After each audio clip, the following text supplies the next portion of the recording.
Greetings, fellow football managers, and welcome to the boardroom. I was watching a Zealand video earlier this week where he was having a look at other streamers. I love Zealand, and I'm sure most of you who watch this, if not all of you, have already seen Zealand, are probably subscribed to him. Fantastic channel, and you can learn a hell of a lot. One thing caught my eye though, or rather twinged at my spidey senses, and he said that he doesn't really use agents when it comes to transfers. This one caught me out a little bit by surprise because I always use the agent. Now, as you can see here, I've just got my transfer budget and wage budget for the upcoming season. I'm in my Sheffield United rebuild. This is after the close of the season, but not yet the start of season 2. As you can see, we're late in May in 2024.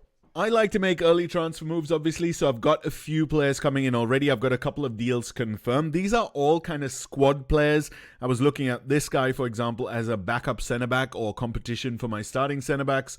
This one would be the same thing for defensive midfield, although this guy was kind of signed as a first-team starter. So categorizing these transfers initially really helps me out because each transfer is going to be a little different. When I look at my scouting center and I go into some of my scouting details, Lorenzo Luca, who I talked about before in my season review, is one of my biggest targets for the upcoming season. As you can see, a fantastic player, and the transfer fee doesn't look like it's going to be huge. The complication here is that he's on loan to Udinese from Pisa. So that contract finishes up on the 30th of July. So that's going to actually make getting him a little bit tricky because we can't really negotiate something for him right now. As you can see, there's no option to make an offer or something like that. You can't talk to the agent. You can't do anything like that. What you can do is scout him. As you can see, I am scouting him. I have scouted him before as well. He came to my attention through scouting. If we look at his scouting report, right here,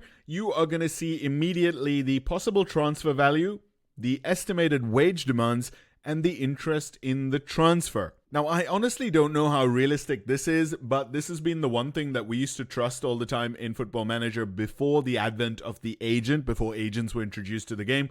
The scouts would tell you all of this stuff. They still do, and it's pretty good. So immediately I can see he's kind of within my transfer budget of 38 million. His wage budget, 34 to 44, is pretty much on par with the rest of my players, so he'll fit right in. He's also extremely interested in the deal. This is essentially a Moneyball kind of signing where I'm spotting a player, I'm getting him pretty cheap. He's already, as you can see, probably going to be the best forward in my team. So very much a Moneyball kind of signing, even though most of you probably would have heard of Lorenzo Luca. A slightly different type of signing is this guy, Thiago Almada. As you can see, he is a fantastic player. Again, I've talked about him before. He has filed a transfer request for 13.75 million euro, pounds, whatever it is. So how is this guy different? The main thing is he's essentially out of my league, but he is attainable because he is in the MLS, which is a league that is below his level of ability and probably reputation, which is why he wants to get the hell out of there. If we look at his scout reports again, transfer interest is interested. It's not quite as high because there are a lot more clubs circling around him. Transfer value is kind of fixed. I'm not sure why it gives 4.5 or 14.5 million pounds because he's listed for 13.75. But as you can see, the wage estimation is a little bit higher. If I bring this guy in, he is coming in as a star player. He's going to be the best player in the squad, hands down. Now, I've also done a bit of manual scouting, and I've happened upon this one particular guy, Oskar Sivetsson from Kristiansund, who looks kind of good. And I said on my last video that I was kind of thinking about bringing a winger or two into the club, and this guy fits the bill. He's young, he is playing in the Norwegian league, so he shouldn't be too expensive, and he has most of his attributes in the right places. So on the balance of things, I think this guy could be a good signing. I actually looked at him by basically looking through all of the leagues and looking at the top performing players in different areas, and he was one of the best performers in the Norwegian league. As you can see down here, if you can just about make it out, in the Norwegian league, his average rating is 7.58. Those are the kind of things I'm looking at because that kind of performance rating can usually be achieved by having better attributes or better consistency, better big matches than the rest of the players in your league. You're an outstanding player. So that's one way to do some manual scouting. So if this guy comes into my team, he's also kind of going to be in that Moneyball area, but more of a squad player. He's not going to be a Moneyball kind of star player like Lorenzo Luca would be. And that, again, makes the way I approach him a little bit different. If we look at his scout report, as you can see, the transfer value is a lot lower, estimated wage is also a lot lower, and his transfer interest is extremely high. So let's actually go in there and do that. But before we do that, let's just have a look at these things. Budget is 38. Wage budget is 35. To be honest, I'm looking at more wages than transfers. So let's shift it all the way there. Now I've got a big wage budget and a lower transfer budget. Basically because I think I'll be spending most of my money on salaries rather than big transfer fees. Okay, now that we've got that in place, let's go back to Sira Sivitson and figure him out. So here we are. Let's go in there to ask the agent about his availability. Now, what do you do here? When it comes to negotiations, a big deal is trying to figure out where the player is at and where you are at. How badly do you want the guy? That's why I was talking about categorizing the players. What are they going to be? That's going to dictate your approach here. Obviously, it's really good to go with very interested. A lot of people make the mistake in negotiations, and I mean real life negotiations, of looking at it in a adversarial fashion where you kind of want to get one over on the other person. That's not always the case. Generally, a negotiation is about getting the best deal for everybody concerned. Kind of important in football as well, because you can then build kind of a lasting relationship and then more deals become available down the line. Yes, I know sometimes you want to get this one particular deal and get a good deal as well from it. You want to get it done, but then you alienate the other party and then you can't do a deal with them for the next 10 years. Not what you want. As such, I tend to go with one of the top options more than not. However, this guy is kind of a little bit below my league, let's say, because he's playing in Norway. He's not the best player, let's be honest. And he's only going to come in as a squad player. So I might be able to go down to the interested or the slightly interested. I wouldn't even go for curious, because in that case, if another club comes in and then they show that he wants him more, he would probably want to edge towards the club that wants him, because they would probably play him more, value him more, pay him more, and so on.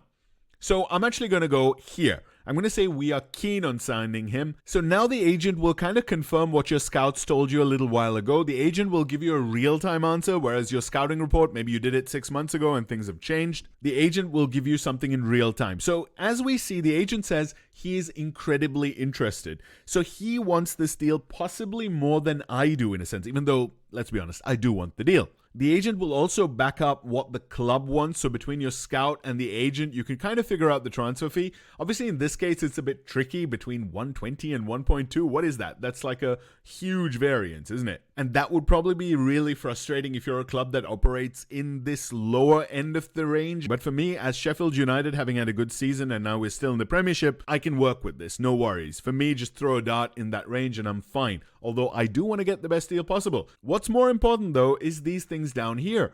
His playing expectations is to start the majority of matches. He wants a pretty high wage, 30 to 39. That is, again, on par with most of my players, but it is pretty rich for a guy who's not amazing. Long-term contract, I'm fine with that. Add a minimum release clause, and he may be successful in obtaining a work permit. Work permits are okay, as long as you don't overuse it. You can have a special exemption, an ESC or something like that.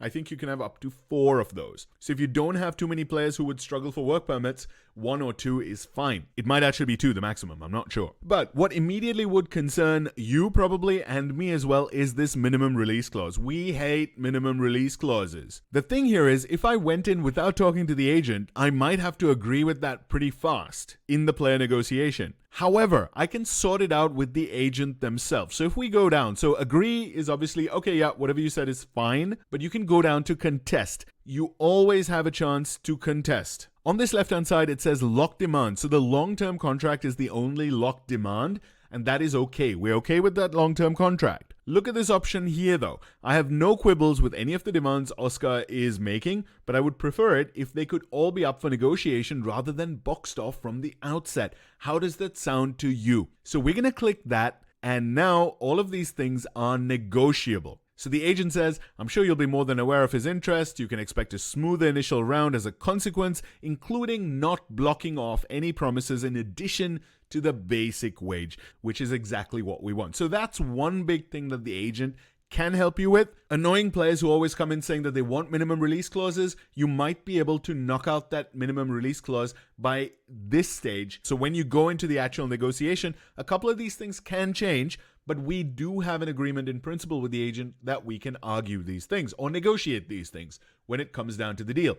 At this point, you can then agree. Obviously, you can stall, but I will just agree.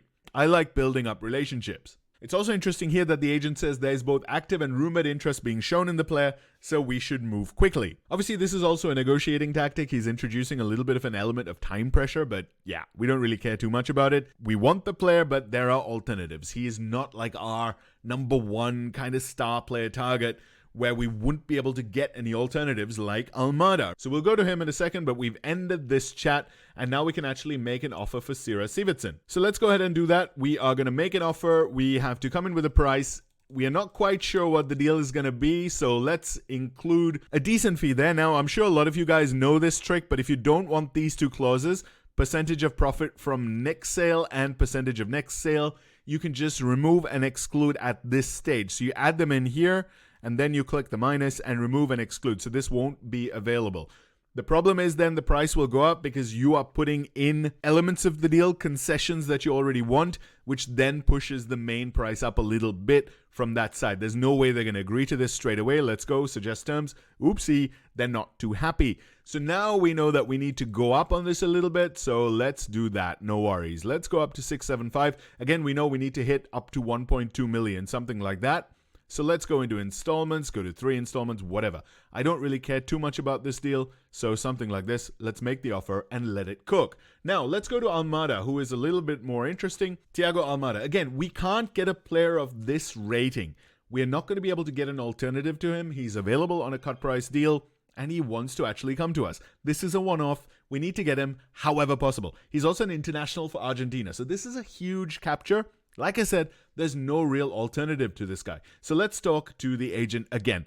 Here now, I'm going to say we are very interested. I'm going to put my cards on the table. I'm going to try and show that we want him. And this is awesome because the agent says he wants us too. So this is a good sign. We want him. He wants us. We can get this deal across the line if we move quickly. However, the concessions are pretty tricky. He has a wage demand of 66 to 81K per week, which, let me tell you, is way out of the ballpark compared to the rest of my squad. Everyone is essentially between 30 and 40,000, so he's wanting up to double. To be fair, he's probably twice as good as them, so I'm not really put off by that, but still, it's a bit tricky. He's also got a minimum release demand, and it is locked. I'm actually kind of okay with this. That's a minimum release of 83 million for this guy. He's not Jude Bellingham. He's not that good. He is good, but he's not 100+ million good. So I'm okay with this 83 million release clause, to be honest. If it was 30 or 40, I would really worry. This 83 is cool because I can reinvest that. So my problem here is the wage. He also has a few other demands, so when you scroll down, he wants the number 10 shirt. That is totally fine. That is a concession you can kind of add, give them a number 10 shirt, number 9 shirt, which will help them join you. You can also give him penalties, so that's something I might do because I saw on his profile that he has good penalty taking, so I might sweeten the pot a little bit by giving him penalties as well. Strengthen the first team squad up front, so get more attackers. Fair enough, he's a playmaker. Yes, I kind of want to get Luka, which will strengthen the team up top, so that's fine as well. So I have all of that in my forward planning. My problem though is this wage. So let's go again. Let's go down to contest, and here we go. There's no easy way to put this. Thiago Almada's demands in terms of his wages are far too high for the structure of the club, which is completely true.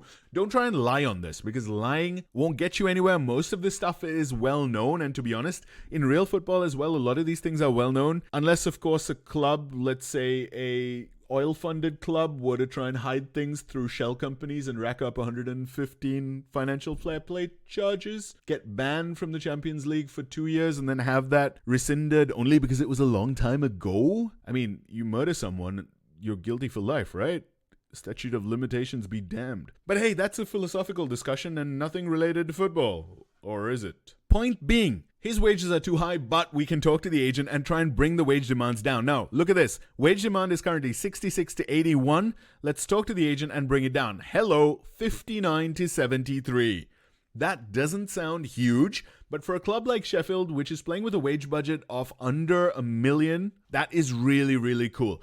If you are Manchester City, if you're managing Liverpool, God forbid Manchester United, whoever it is, normally a salary between 66 and 81 is nothing because your star players are making something like 200, 220. However, Sheffield United, first team is making 30 to 40. Ahmedodzic is on 25. Bringing it down from 66 to 59 as a minimum, 81 to 73, absolutely fine. So this is going to be very, very valuable. And as I told you before as well, I'm expecting to spend most of my money here on wages rather than transfer fees. So this is a crucial one. Now again, you can tell the agent, thank you so much. I'm glad that you have scaled back the demands. This now allows me to agree to this updated set of demands. Very cool. And now again, we can end this chat and we can make an offer directly. We know that he's transfer listed for 13.75, so that's fine. They have to agree on that, or they will agree on that.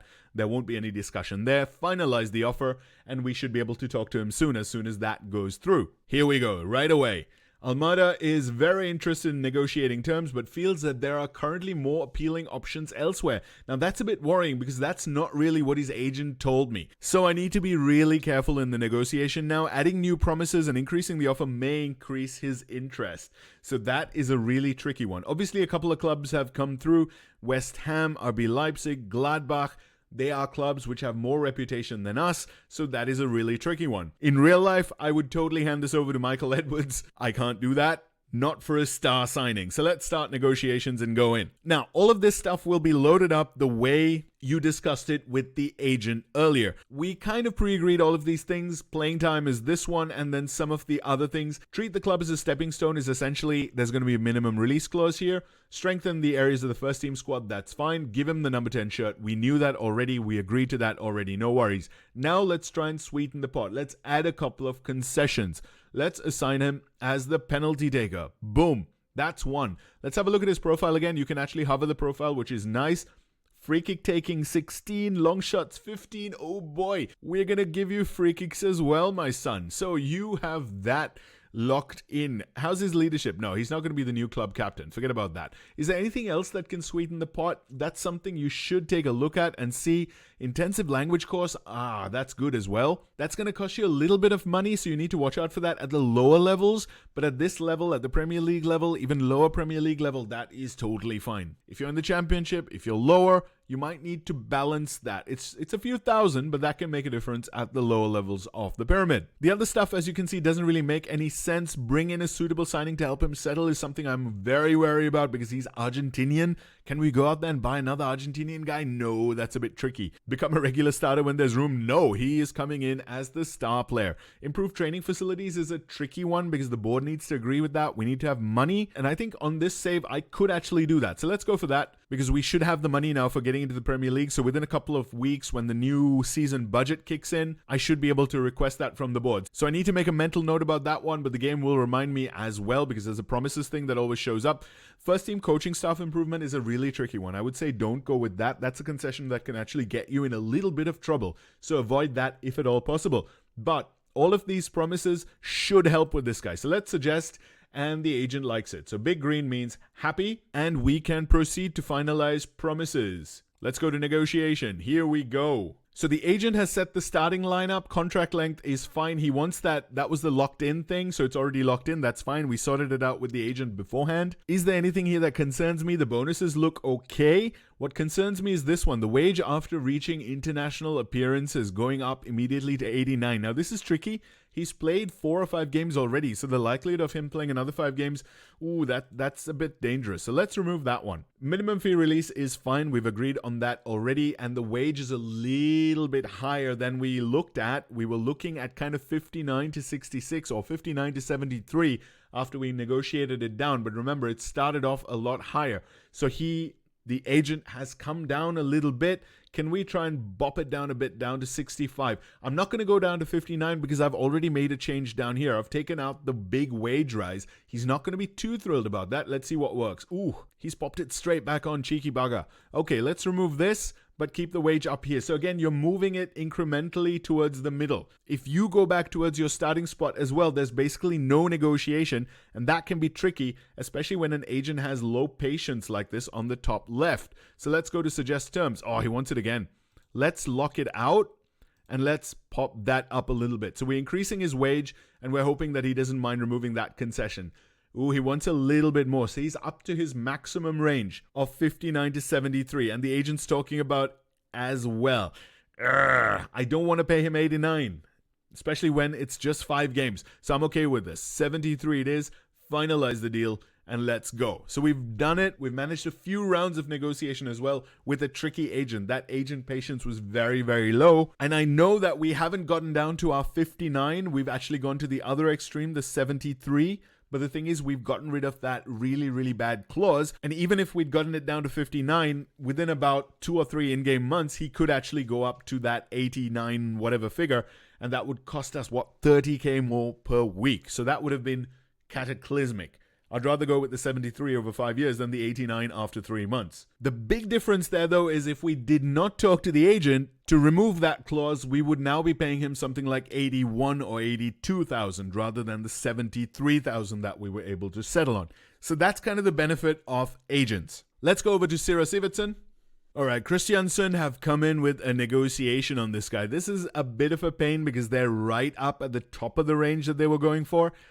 I don't like it. I don't like it at all. They want a lot of money. So let's bring that down a bit. I'm going to drop this by 200K and let's increase this by 200K or something to that effect. So this is essentially after 50 league games. So that'll be, a year and a half at best. And then I have to pay that clause. That's fine. If I survive in the Premier League that long, I'm okay with this. And it's not that much money anyway.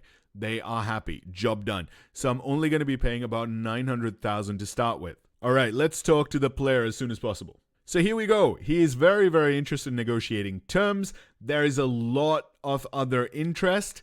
Dortmund looks like our main competitor. So he has the same interest in joining Dortmund, but he's very, very interested with us. Dortmund is going to be a tough one to fight off, but let's see. We are in the Premier League, so that is a big pulling point. The demands and stuff, it was the minimum release clause that we were worried about with this guy. So let's go in and let's see what we can do. This is a little bit of a pathway that you can define, especially for younger players, which is fine. Now here, we'll allow the player to treat the club as a stepping stone. No, we're removing that one. That's the only change I'm going to make. And the agent is okay with it. He's also a very patient agent, which could help us out. You know what, mate? If you don't come to me just because of that, that's fine by me. Let's finalize the promises, get into the contract. As you can see down there, the minimum release is gone from the default contract. So now we can try and play with the negotiation. We can drop the salary a little bit. Let's just drop it to a flat 30K. I'm kind of okay with most of the other stuff. Seasonal landmark goal bonus. Okay, if you can score 20 goals, I will pay you money. That is fine. Let's see if he takes it. Ooh, Mr. Agent, negotiate with me at least. Let's go to 31 then. Yep, fine. Again, always, even though the negotiation might not go your way sometimes, start at a certain point and then work towards the middle. Don't just come back to your original price and not change anything else. At least give a concession or something like that, something from here below. Otherwise, the agent will understand that you are fixed in what you want and what you're willing to offer. You can't be negotiated with, and they'll pull out of the deal. So always try and change a little bit, move towards the middle in some small way, shape, or form, and then you'll be fine. Finalize the deal, and I think we have him. And here, by the way, is an interesting stat. Sheffield United, my team right now, have the lowest wages to turnover ratio in the Premier League. So again, wage budget is crucial for us, and that was the approach I was taking with the agents. And there we go. The Almada move is basically confirmed. It is delayed due to work permit, but we have got our man. Once you get this screen, you know that the transfer is fine. Work permit issues, as we saw, we can sort out with a little bit of cash, a little bit of application here and there. The transfer is done. So Almada was the one I was really worried about, but it is over the line. Even though there were a lot of other clubs after him, we were able to offer him a lot of attractive concessions, but we were able to use the agent to knock out the stuff that we really didn't want. We were able to get his wages down. I'm pretty confident as well that Sira Sivertsen will go through, but job done. Thank you so much for watching. I would love to know what other tips and tricks you guys have, how you use your agents in transfers. As always, talk to you in the comments below. Cheers!